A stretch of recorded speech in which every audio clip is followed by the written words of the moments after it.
Nessa segunda parte da aula, nós veremos como acontece o controle a longo prazo da pressão arterial.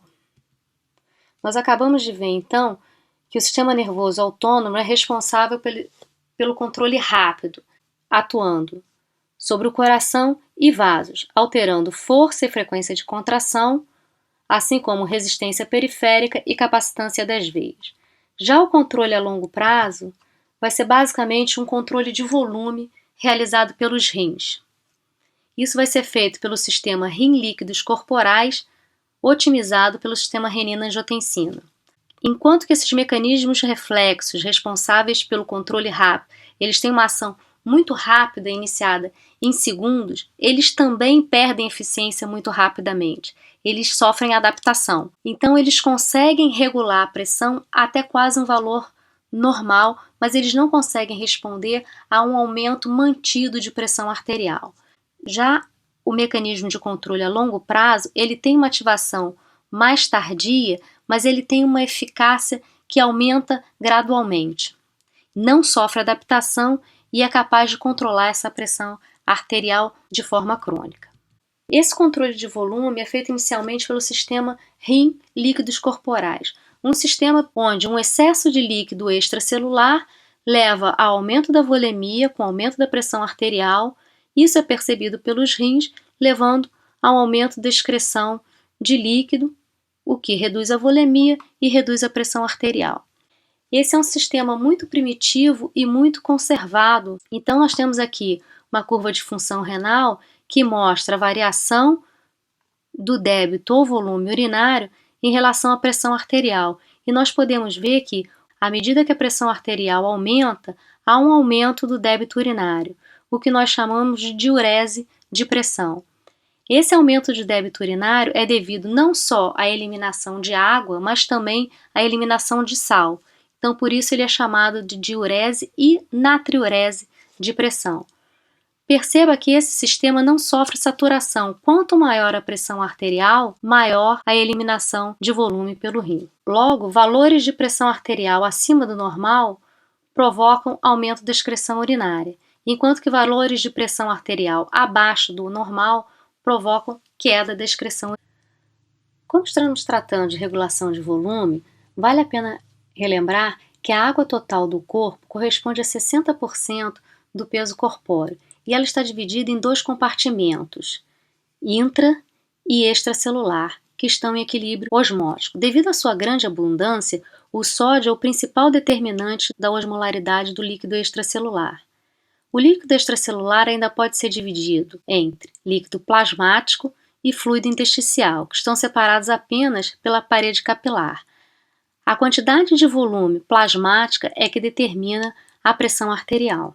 Então, voltando à nossa curva de débito renal, toda vez que houver um aumento da pressão arterial, há um aumento do débito urinário. Se nós trabalharmos com uma quantidade fixa de ingesta de sal e água, o organismo estará funcionando nesse ponto de equilíbrio, onde é mantida uma pressão arterial média em torno de 100 milímetros de mercúrio. Um aumento dessa pressão é acompanhado de aumento de débito urinário. Posterior aumento, maior aumento de débito urinário. É um mecanismo que não sofre saturação. Da mesma forma, quanto menor a pressão, menor o débito urinário. Toda vez que o débito urinário for maior do que a quantidade ingerida de sal e água, nós temos um balanço hídrico negativo. Débito urinário maior do que a ingestão, está perdendo mais volume do que tem volume entrando no sistema, a tendência é perder volume e reduzir a pressão arterial. Por outro lado, toda vez que o débito urinário for menor do que a quantidade ingerida de água e sal, o sistema está fazendo um balanço hídrico positivo, ou seja, ele está retendo volume, o que vai levar a um aumento de pressão arterial.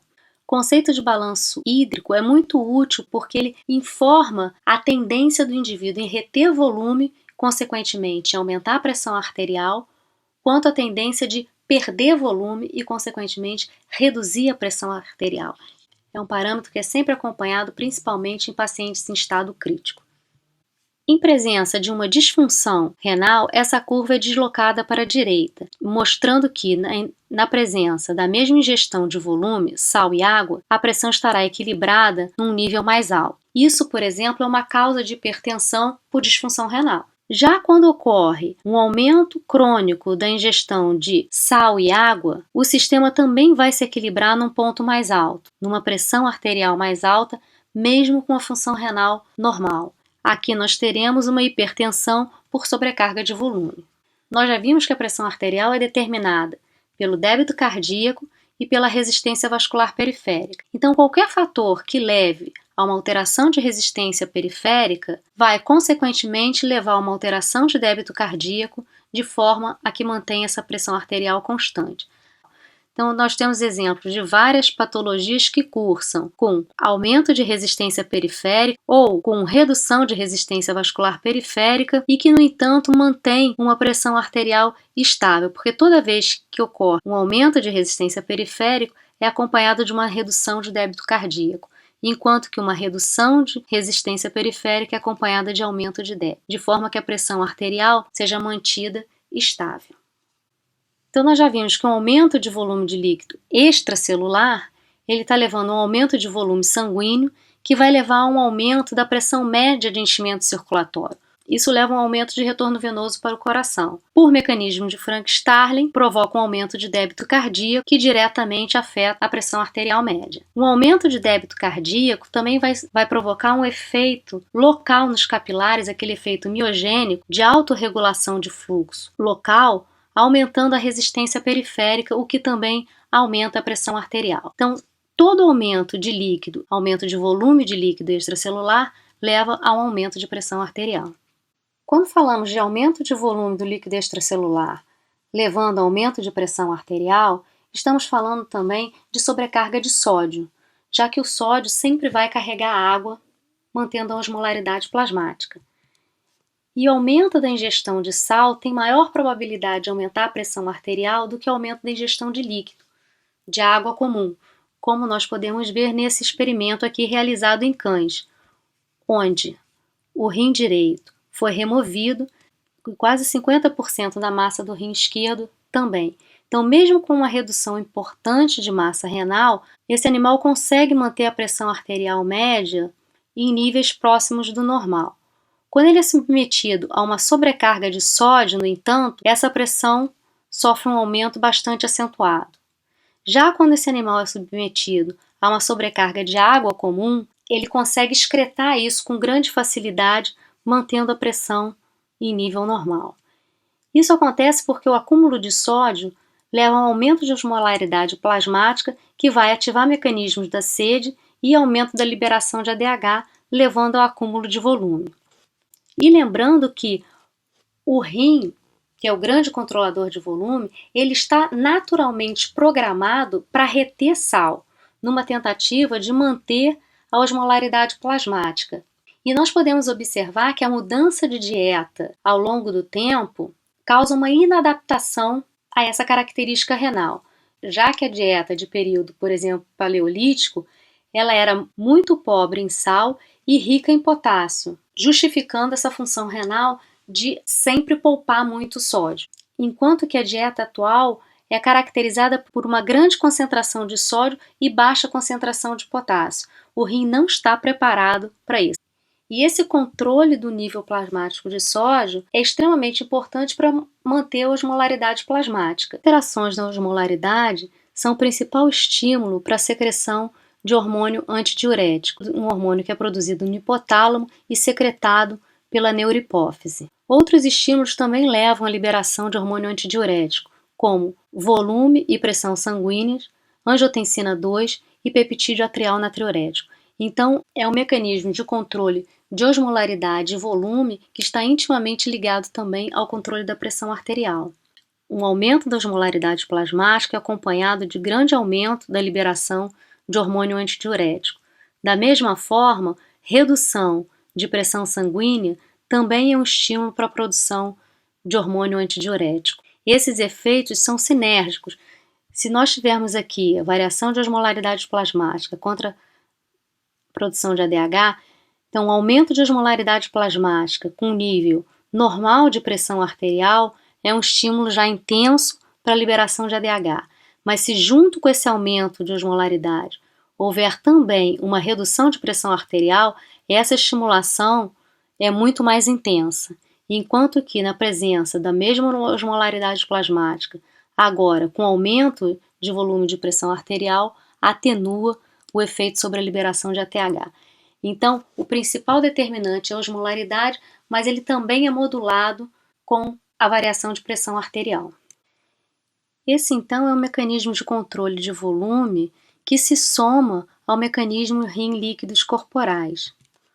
Outros mecanismos, tanto neurais como hormonais e locais, participam da amplificação desse efeito de feedback rim líquidos corporais. Um dos fatores principais nessa amplificação é o sistema renina-angiotensina, que vai levar à produção de angiotensina 2. Esse sistema é estimulado pela liberação de renina pelas células justaglomerulares. Para melhor localizar essas células no rim, nós temos aqui a artéria renal penetrando no parênquima renal, acompanhando aqui as artérias arqueadas, e num grande aumento nós vemos aqui a artéria arqueada, a arteríola aferente renal e o glomero. Essa região justaglomerular é a região que vai perceber baixa pressão de perfusão renal, levando à liberação de renina. Então ela percebe a pressão que está chegando nessa intimidade do rim, um fluxo para o parênquima renal.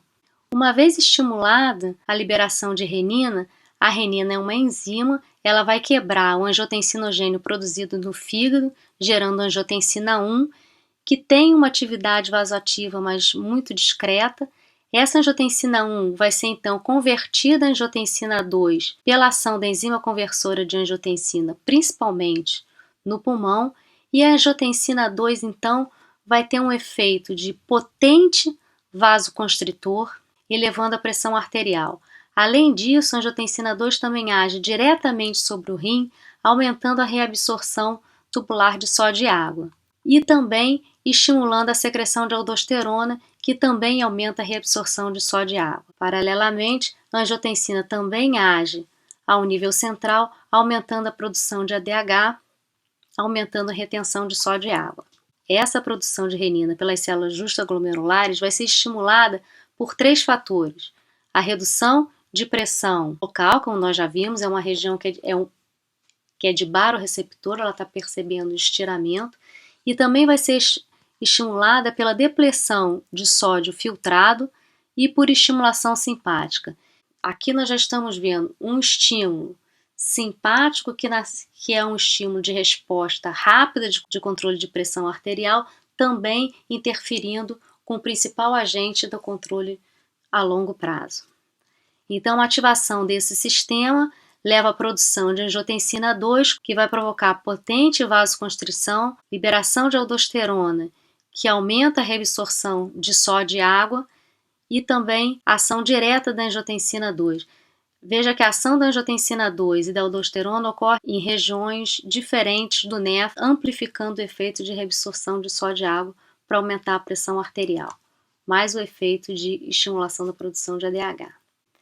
Nós podemos ver aqui então que, como eu falei, esse é um sensor que está presente na intimidade do parênquima renal e ele vai perceber alterações da perfusão do rim. Então, por exemplo, se houver aqui um clampeamento dessa artéria renal, uma obstrução dessa artéria renal por algum motivo, temos uma pressão arterial média, mantida em torno de 100. No momento em que essa artéria é ocluída, percebemos uma súbita queda da pressão na artéria renal, à frente da obstrução, levando a um imediato aumento da liberação de renina.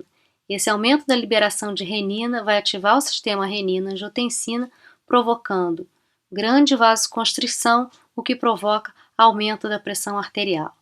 Uma vez aumentada a pressão arterial, a pressão de perfusão renal começa a aumentar também, o que reduz a liberação da renina. Num prazo mais longo, apesar da pressão renal já tendo se estabilizado, a pressão arterial sistêmica continua elevada, isso por um efeito mais prolongado da retenção de sódio e água.